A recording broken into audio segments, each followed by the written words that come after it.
Most people wake up asking for more, but successful people wake up acknowledging what they already have. Gratitude is not polite language. It is a spiritual law. Whatever you recognize, you authorize to increase. When you begin your day with thanksgiving, you are not just speaking words, you are activating favor. Favor is not random. Favor responds to alignment, and alignment starts in the morning. Before the phone, before the pressure, before the problems, there must be prayer, because when gratitude goes first, lack loses its voice. Complaints weaken your authority, but thanksgiving strengthens your position. This is why some people work harder, yet receive less, while others walk in overflow. They understand that gratitude is a strategy. This prayer is not about asking God to do something new. It's about acknowledging what He's already done. Start your day this way and watch how doors open, peace increases, and opportunities find you. Most people think gratitude is a feeling. They think it shows up after something good happens. They believe once the breakthrough comes, once the door opens, once the problem is solved, then they'll be thankful. But gratitude doesn't work like that. Gratitude is not an emotion that reacts to circumstances. It is a decision that precedes results. It's a choice you make before anything changes, and that decision positions you for increase. You don't wait to feel grateful, you decide to be grateful, and the feeling eventually catches up to the decision. See, emotions are unstable. They rise and fall with what you see, what you hear, what you're going through. But decisions are powerful because decisions create direction. When you decide to be grateful, you are telling your mind, your spirit, and your environment that lack does not get the final word. You are saying, I may not have everything I want, but I refuse to ignore what I already have. And that posture attracts favor. Favor is drawn to people who can steward appreciation. If you can't appreciate what you have, you're not prepared to manage more. Gratitude is proof of maturity. Children complain about what's missing. Leaders give thanks for what's present. Immature minds focus on what's wrong, but disciplined minds focus on what's working. And here's the truth. What you focus on expands. When you wake up grateful, you are training your brain to see opportunity instead of obstacles. You are conditioning your spirit to expect good instead of anticipating disappointment. Gratitude shifts your internal environment, and once the inside shifts, the outside starts responding. A grateful person doesn't deny challenges. They just don't bow to them. They understand that gratitude is not pretending everything is perfect. It's recognizing that God has already been faithful. And when you acknowledge faithfulness, you activate continuity. Because whatever you honor, you invite to continue. That's why gratitude positions you for increase. It signals that you are aware. It signals that you are present. It signals that you are not entitled, but entrusted. Many people pray for more, but complain about what they have. That contradiction blocks flow. Gratitude removes resistance. It unclogs the channel. When you say thank you, you are aligning yourself with abundance, even if abundance hasn't shown up yet. Because abundance doesn't start in your bank account, it starts in your belief system. And gratitude is the language of abundance. Poor thinking says, I'll be thankful when I see it. Prosperous thinking says, I'm thankful, therefore I will see it. This is why the morning matters so much. When gratitude becomes a morning decision, it becomes a daily discipline. Before the day can talk to you, you talk to the day. Before circumstances give you a report, you establish the tone. And when gratitude leads your morning, increase follows your movement. You don't stumble into favor, you position yourself for it, and gratitude is positioning. Look closely at people who experience consistent growth. They're not always the smartest, they're not always the most talented, but they are often the most thankful. They don't overlook small wins, they don't ignore quiet blessings. They recognize progress, and recognition fuels momentum. Gratitude tells God, I see you. And when you see him, he makes sure you are seen. Gratitude also humbles you without weakening you. It grounds you while elevating you. It keeps you confident without making you arrogant. Because when you know where your help comes from, you stop striving and start flowing. And flow produces more than force ever could. Gratitude removes pressure because you're no longer trying to prove.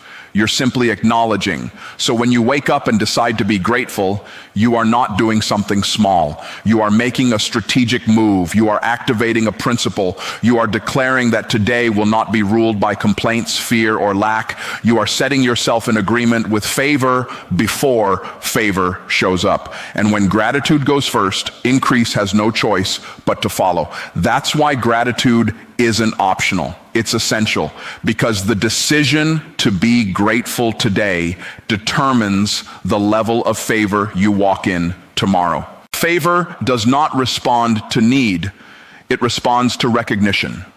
Many people believe that the more desperate they are, the more attention they will receive. They think if they emphasize the problem enough, something will finally shift.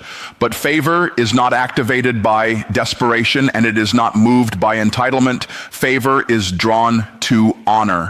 What you recognize, you give permission to increase. What you acknowledge, you invite to accelerate. When you fail to recognize what God is already doing, you silently communicate that it is not enough. And whatever is treated as insignificant rarely grows. Recognition is powerful because it creates alignment. When you acknowledge the source, you stay connected to the supply. This is why gratitude and favor are inseparable. Favor flows toward people who are aware. Awareness signals readiness. It says, I'm paying attention, I see the pattern, I recognize the hand at work, and when recognition is present, acceleration follows. Because increase is not just about addition, it's about momentum. Most people overlook the fact that favor often shows up quietly before it shows up dramatically.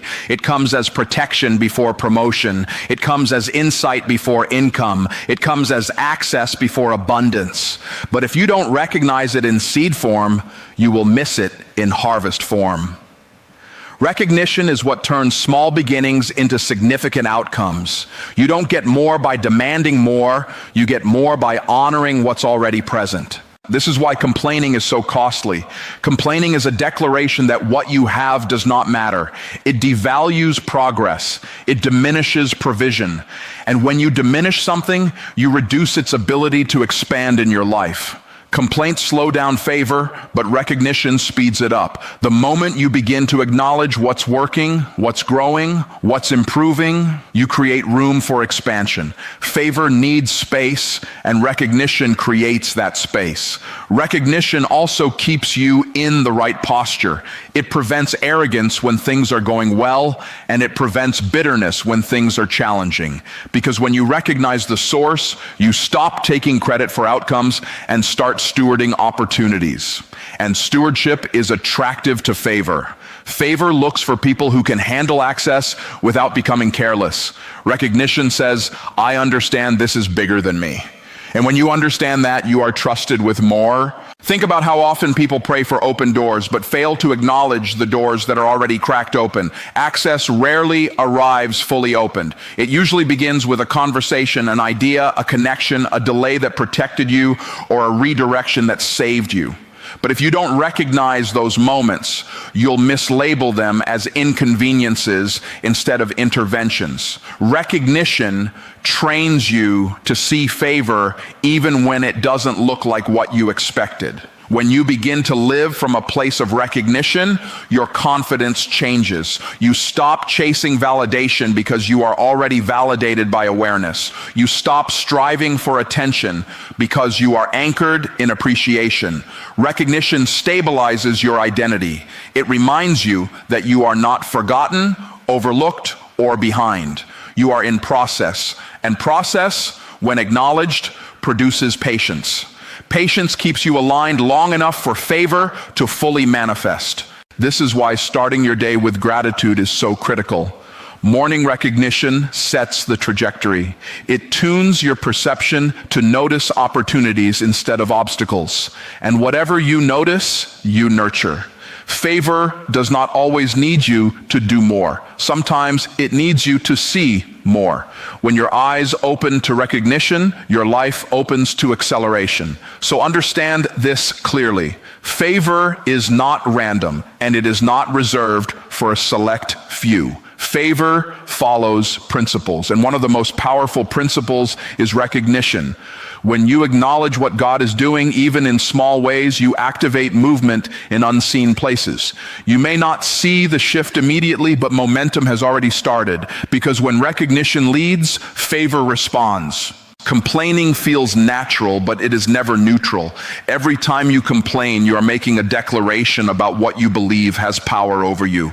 Complaints may feel honest, but they are expensive. They quietly cancel momentum because they focus your attention on resistance instead of results. And whatever holds your attention controls your direction. Thanksgiving, on the other hand, multiplies results because it redirects your focus toward possibility, provision, and progress, even when progress feels slow. Complaining magnifies what's missing. It trains your mind to rehearse problems instead of solutions. And the more you rehearse a thing, the more dominant it becomes in your thinking. That's why people who complain often feel stuck even when opportunities are nearby. Their language has already decided the outcome. Words are not just sounds, they are signals. When you complain, you signal dissatisfaction. When you give thanks, you signal readiness. Momentum responds to readiness. Thanksgiving doesn't ignore reality, it reframes it. It doesn't deny pressure, it deprives pressure of control.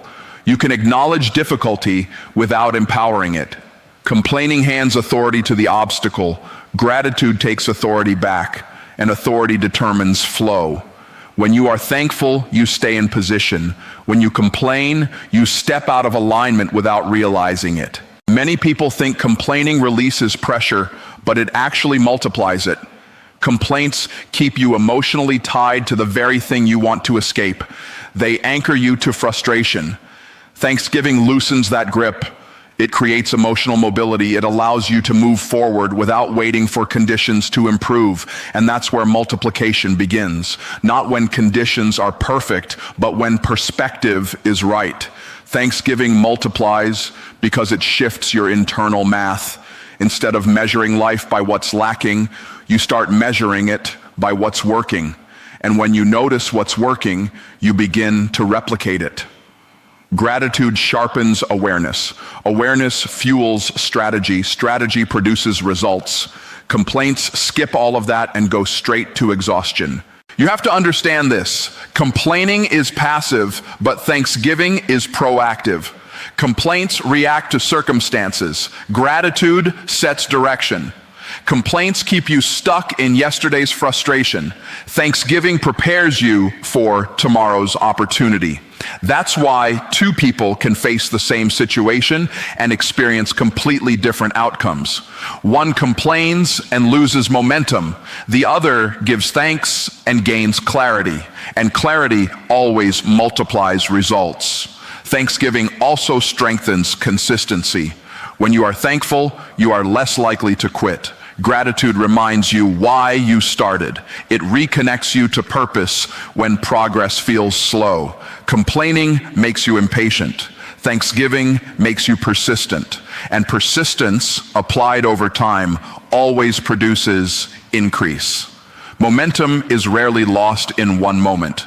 It's usually lost through repeated complaints that drain energy little by little. This is why Thanksgiving is not just spiritual, it's practical. It preserves emotional energy. It protects mental focus. It keeps you moving when circumstances try to slow you down. Complaints consume energy without producing value.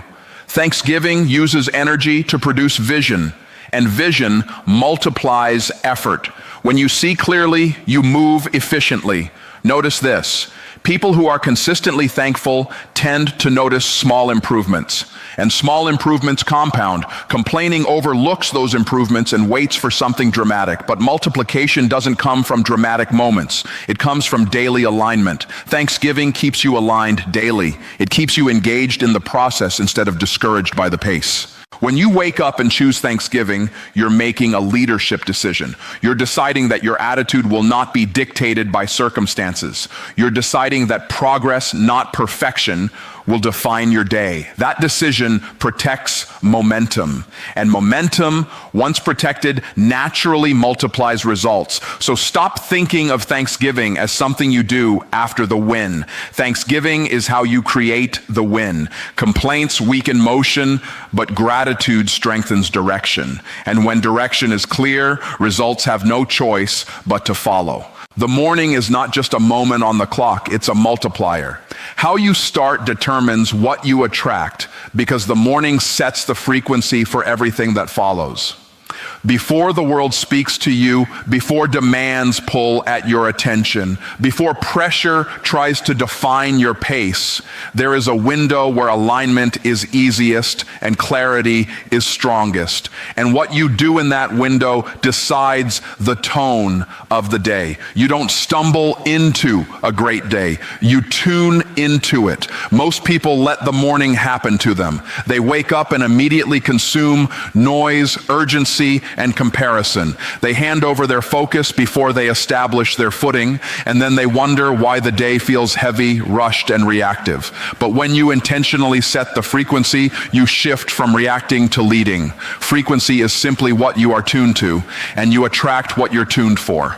Gratitude is one of the fastest ways to tune your spirit to favor. When gratitude leads the morning, your perception changes. You start noticing what's right instead of rehearsing what's wrong. You start seeing opportunities instead of only obstacles. And perception determines response. The same situation can either drain you or develop you depending on the frequency you're operating on.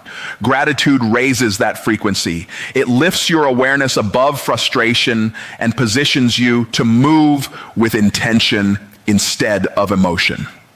The morning is powerful because it's when your mind is most impressionable. Whatever you feed it first becomes the filter for the rest of the day. If you begin with pressure, everything feels like pressure. If you begin with gratitude, challenges feel manageable. Gratitude doesn't remove responsibility, it removes overwhelm. It steadies your thinking so you can make better decisions under pressure. And better decisions compound throughout the day. This is why consistency in the morning matters more than intensity later. You can't outwork a misaligned mindset. You can be busy all day and still be ineffective if you started disconnected. But when you begin grounded in gratitude, your actions become more focused, your conversations become more constructive, and your energy becomes more productive. You do less reacting and more creating. That's the power of setting the frequency early. Gratitude in the morning also trains your expectations. You stop expecting resistance everywhere you go and start expecting cooperation. And expectation influences behavior. When you expect favor, you move with confidence. You speak with clarity. You show up prepared. Favor responds to that posture, not because you're forcing outcomes, but because you're aligned with them. Many people underestimate how spiritual discipline affects practical results. Gratitude in the morning is not just about feeling good, it's about seeing well. When your vision is clear, your strategy improves. You don't waste energy fighting the wrong battles. You don't miss open doors because you're distracted by closed ones. Gratitude sharpens discernment, and discernment saves time, energy, and effort. The morning also establishes momentum. Once momentum is set, it carries you. If you start rushed, the rush follows you. If you start thankful, peace follows you. And peace is not passive, it's powerful. Peace allows you to think clearly. It allows you to respond wisely. It allows you to remain steady when others are frantic. That steadiness attracts trust, opportunity, and favor. You don't need the whole day to go right for the day to go well. You just need the beginning to be aligned. Gratitude aligns you quickly. It reminds you that you are supported, supplied, and guided. And when you remember that early, you stop trying to control everything later. You move with confidence instead of anxiety. So don't rush past the morning. Don't treat it like a formality. It is a foundation. When gratitude sets the frequency, the rest of the day falls into rhythm. And when the rhythm is right, results follow naturally. Set the frequency in the morning, and the day will answer accordingly. Prayer is not an escape from reality, it is an alignment with it. Many people think prayer is about changing circumstances, but prayer starts by changing perspective. Before anything around you shifts, something within you must settle. And that's what prayer does. It brings your thoughts, your expectations, and your emotions back into alignment with truth. When your perspective is aligned, your response becomes effective. And effective responses change outcomes. Most frustration comes from misalignment. You're asking for results while thinking in the wrong direction. You're working hard but seeing little progress because your focus is scattered. Prayer gathers your focus. It slows you down long enough to remind you who's in control and who you're called to be. And when you remember that early, you stop carrying pressure you were never meant to hold. Prayer doesn't deny challenges, it reframes them. It takes what feels overwhelming and places it in proper context. Instead of magnifying the problem, prayer magnifies perspective. And when perspective grows, fear shrinks. That's why people who pray first tend to move with calm confidence. They're not ignoring reality, they're interpreting it correctly. When you pray, you're not just speaking, you're listening. You're allowing clarity to rise above noise. Most poor decisions are made in noisy environments. Prayer quiets the unnecessary so the essential can be heard. And when clarity shows up, direction follows. Direction reduces wasted effort.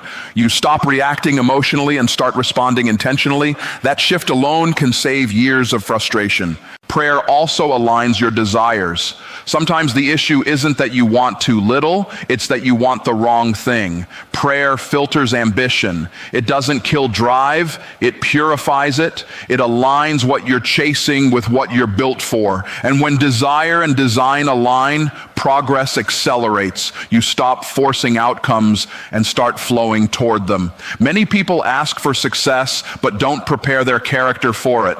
Prayer does that internal work. It strengthens patience. It sharpens discipline.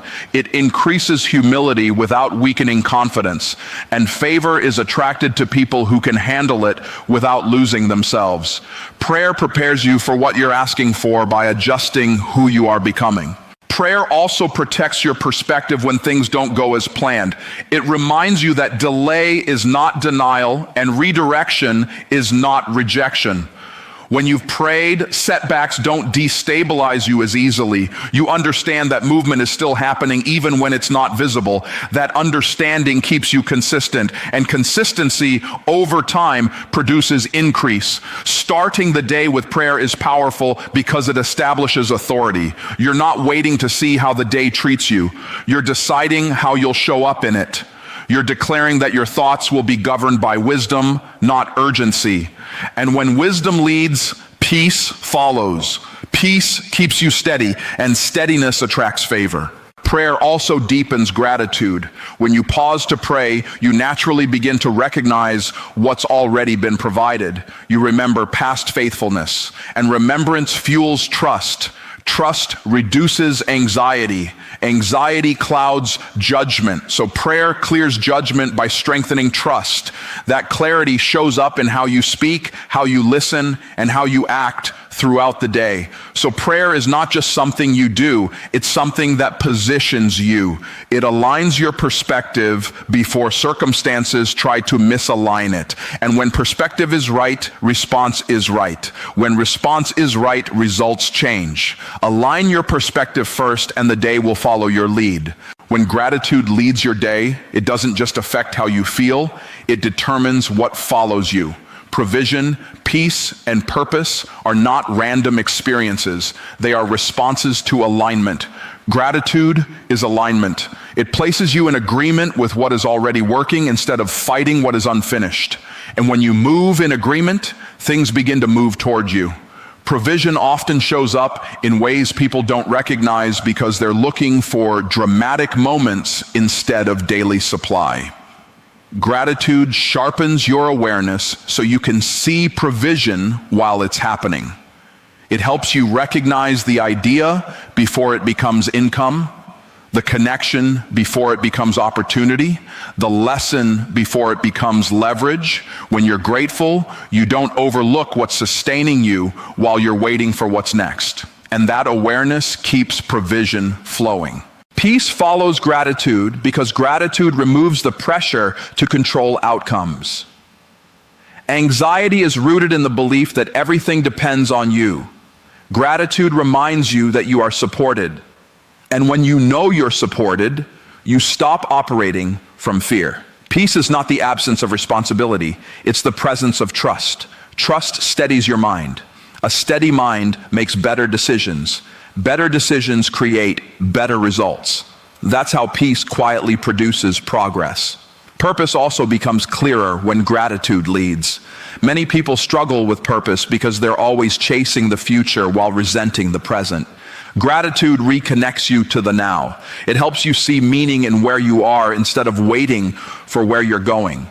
Purpose doesn't only exist at the destination, it's revealed in the process. Gratitude keeps you engaged in the process long enough to discover why you're there. When gratitude is absent, people rush, they force timelines, they compare journeys, and comparison clouds purpose. Gratitude eliminates comparison by anchoring you in appreciation. You stop measuring your progress against someone else's highlight and start valuing your own growth. That clarity keeps you focused. Focus is essential for fulfillment. You can't live on purpose if you're distracted by discontent. Gratitude also changes how you handle pressure. Instead of pressure overwhelming you, it sharpens you. You begin to see challenges as training instead of punishment. That shift is powerful. It turns resistance into refinement. And refined people walk with confidence because they understand that nothing is wasted. Gratitude helps you extract value from every season. And when every season has value, discouragement loses its grip. Provision, peace, and purpose don't arrive because life becomes easy. They arrive because your posture becomes right.